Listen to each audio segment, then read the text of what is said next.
Hello, magandang hapon po. Ito pag-usapan natin. Si Erwin Tisiba, wanted tulpo. Ikaw, Mr. Garcia, Erwin, Mujica, anong ginagawa mo? Magkano? Magkano ang tanong ngayon? Magkano? Bakit hinahayaan mong Amerikano at pinroklama mo? Bakit? Tapos yung ibang kandidato, sinampahan nyo ng disqualification, kagaya kay Attorney Jerrel Harold Despicio, hindi nyo ipoproklama. Nag-file pala si Attorney Virgil Garcia ng motion na ipatigil mo na proklamasyon ni Erwin Tulfo. Nag-file din ako. Pareho kaming may petition kontra kay Erwin Tulfo. Bakit mo pinayagan? Magkano?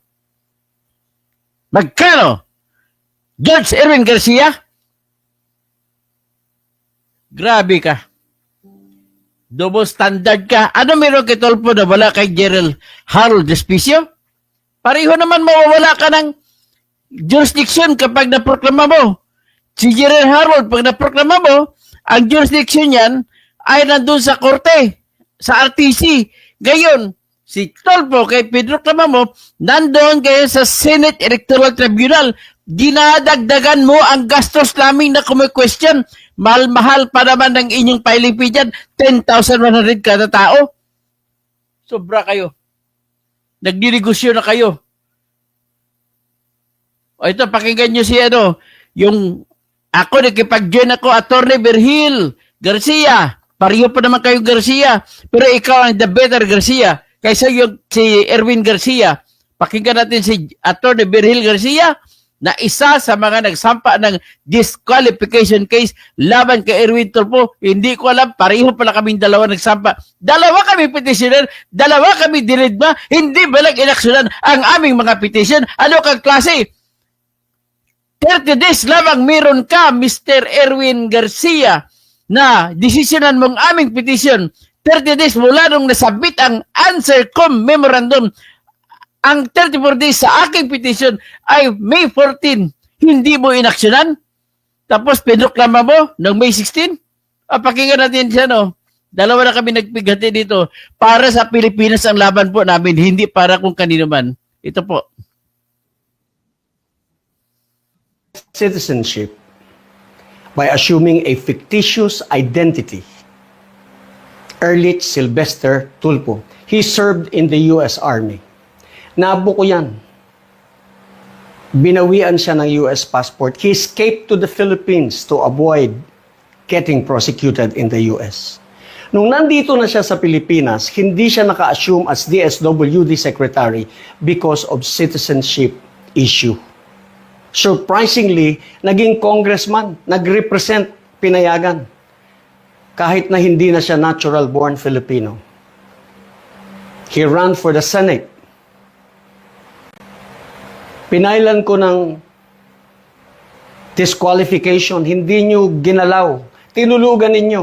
I requested you, I moved to prevent his proclamation. You proclaimed him. But that never mind. That proclamation will not work for him because the issue that I raised in my petition is that did he or did they, all the Tulfos, did they qualify as candidates? Now you have to resolve that. Whether or not they qualified as candidates. Kahit na pinroclaim nyo pa, if they did not qualify as candidate, that's null and void. Mr. Garcia, how much? How much? How much do you value the Constitution? How much did he pay you? Violation po yan. You allow a person, a fugitive in the U.S. to sit in our Senate. Bastos talaga Are you proud? You proud of yourself? Alam mo ba kung bakit natural-born citizens lamang ang pwedeng maging senador at congressman? Presidente na rin, tsaka vice-presidente. Pero ang pinag-usapan natin ngayon, senador, alam mo kung bakit natural-born citizens lamang ang pwede? Para hindi tayo maghalal ng Pilipinong gumawa ng kabalbalan sa ibang bansa at pagkatapos magbalik dito, tatawagin pa nating honorable. Dishonorable. Naunawaan mo ba yan? Sabihin na natin, sige, yung sinabi kong he is a fugitive from justice sa Amerika, hindi, sige, hindi. Kahit na nag-submit siya ng falsified documents para makakuha siya ng US citizenship and therefore he violated US penal laws. Wala na yon. But the fact that he submitted falsified documents, that is dishonorable. Yes. Tapos, ngayon, senador natin, tatawagin natin honorable. Naunawaan mo ba yan, Mr. Chairman? Naunawaan kayo na dishonorable, Erwin Tulfo? Sige nga. Kakahiya ka. Ang kapal na mukha mo. Bumaba ka. We can do that, pero you rule on my petition. Pag-usapan natin, let the Supreme Court decide. Let the Supreme Court say, yes, he can be addressed as honorable. Yes, he can sit as senator of this country. Hindi pwede yan, Mr. Chairman. Hindi rin pwede yung sinasabi mong mawawalan ka ng jurisdiction at mapupunta na sa Electoral Tribunal kasi hindi kasya sa mga araw na natitira. Are you serious? Umpisa pa lang sinasabi mo na mawawalan ka ng panahon eh. Paano kang hindi mawawalan ng panahon? Hindi mo naman pinapansin yung aking petition. O ganun din, ang aking petition, hindi nyo na pinapansin. Pareho lang pala tayong petition. Attorney Berhil Garcia. Just rule on it. Whatever. So that I can elevate it. I don't need to go to the Electoral Tribunal. Do you understand the issues? The issues are for us, Filipinos. Rule on my petition.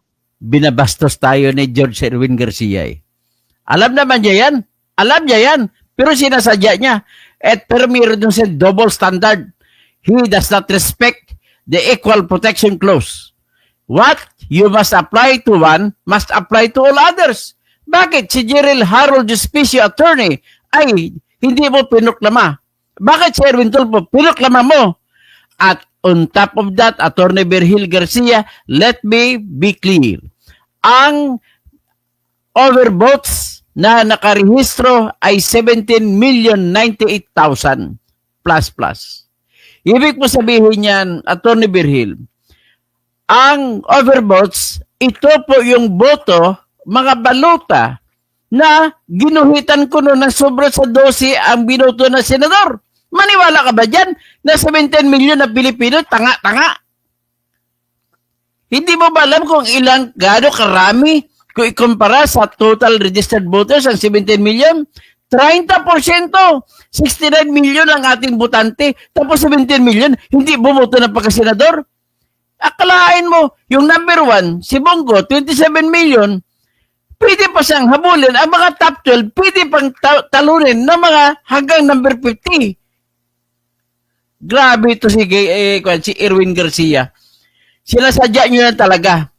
Tapos, na-discover ni General Eliseo Rio na ang lahat ng overvotes na reporting, lahat ng reporting from the first reporting, second reporting, third reporting, lahat po divisible by 12. I-divide mo sa 12, ang sagot ay whole number, hindi decimal number. Whole number. Kapag whole number, ibig sabihin may pattern. Ibig sabihin, dinoktor nyo ang source code ng makina. Ibig man sabihin yan, tama si Attorney Harold Despicio na ang auditing ninyo ay sa 3.4 version lamang, pero ang nilagay nyong source code sa mga makina mula Tawi-Tawi hanggang Apari ay may version na 3.5.